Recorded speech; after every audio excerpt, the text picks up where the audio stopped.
All right, we're in the kitchen with Raw Chef Jane this morning, and she told me that we could not lollygag this morning, so we're going to get right into things. Yes. We're making banana chia pudding Yes. this morning. Okay. So take it away. Chia pudding. Now, you know, chia seeds are very rich in your omega-3s. So if you are vegan or leaning towards maybe being raw vegan, there are a lot of things that you can do with chia seeds to keep your omega-3s up that are not fish-oriented or meat-oriented in any way. Right. Okay, so that's a good source. Avocados also are a good source of your omega-3s. Okay. Now I'm going to take a little bit of vanilla flavoring. I've already put my bananas in here for the most part. How many bananas did you put in there? Well, I'm going to tell you that in a second. Okay? Don't Okay. jump the gun here, Chris. Okay, I'm going to put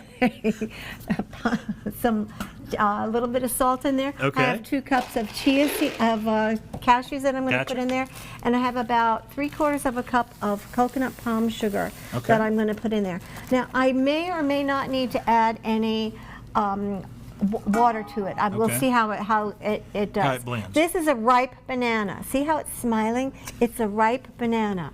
Okay? If your banana doesn't look like this, it's not ripe. Okay? It's soft on the inside. I don't care if it has a couple of bruises on it. That doesn't really matter for this dish at all.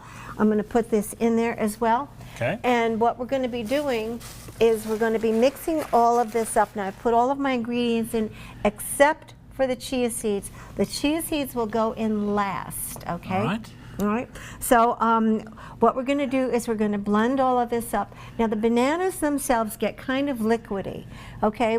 The cashews are going to help to thicken that up because it's going to absorb some of the liquid, but so will the chia seeds. The chia seeds will actually absorb a lot of liquid as well. They will, if you don't have enough liquid in here, it's going to get a little thick. Right. So you want to make sure it's kind of like a very... kind of like a pudding texture before you pour it in, putting in the bowl to harden. If that makes any sense. Does that make sense? Okay, good. I'm glad that made sense because I couldn't tell in my head. So this is what you're going to do. The chia seeds at the end will help to thicken it up. The cashews will also, remember when your cashews are in any kind of a liquid, they're going to absorb it and they're going to thicken up whatever it is that you have that is in with the cashews. If I could only speak today, it would be really nice. Okay, we have everything in there. We're ready to go. We'll have to use the blender next. All right. Okay. But let me ask you this real quick. Chia seeds, when you use them, when you get them into liquid, people need to realize that they're going to get gelatinous. Yeah, they get a little gelatinous and they get very thick. Now, there are some things that I make, like when I make my crepes or my pancakes or something, I will blend the chia seeds in there because I want it to be a certain texture. Right. Okay, but that's a whole different ball of wax.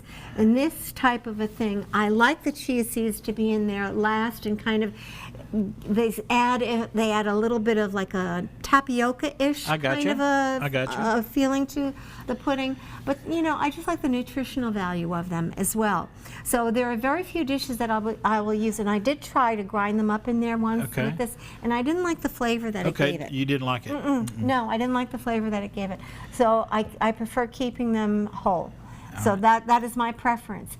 Now, you can do whatever you like because I encourage you to make things how you like them, not how I like them, because I'm not there. You're there in your kitchen eating your food, so it's important that you make things that you like. And I'm giving you a guideline, and that's the most important thing. If you have a guideline, you're going to be able to make other things. Now, I ask you once again, I'm going to ask you one more time. How many bananas did you put in here? Yeah, which I was going to address, and I forgot. Okay. You can use anywhere from 1 to 3 large bananas. I have 5 small ones because the bananas, as you saw were like, they were just small, maybe 6 inches or so. So I put 5 of them in here, but they were very ripe. And you did make a good point with the ripe bananas, because I think it gets to that stage, and a lot of people will just toss them, and you should not do that. No. You should not do that. No, of course not. Worst case, take the skin off, put them in your freezer. Right. Okay, I mean, that's your worst case scenario. But to be very honest with you, I mean, I think that, you know, first of all, they're more nutritious this way, okay, when they're ripe. Okay, you get. I think they have a better flavor. Well, they do actually. Yeah, but they're not as harsh. Be that Yeah. as it may, you're getting more nutrition from them when they are in that harder stage, and like the skin doesn't have all the brown on it yet. Yes. You know, and you can go into your supermarkets usually and get some of the ones that they can't sell, which are look like this. And I've gotten a lot of them from maybe a pound or 2 pounds for 3 pounds for $1, if that. Nice. Yeah, you can talk to your produce people in your supermarkets and see if you can get some bananas that are not sellable. Right. You never know the deal you're going to get. Well, we're going to come back here in a little while we're in break. She's going to be smoothing this all up, blending it all up, and getting that pudding going right here before we put the chia seeds in. If you want to learn more about everything she's got going on, go to rawchefjane.com.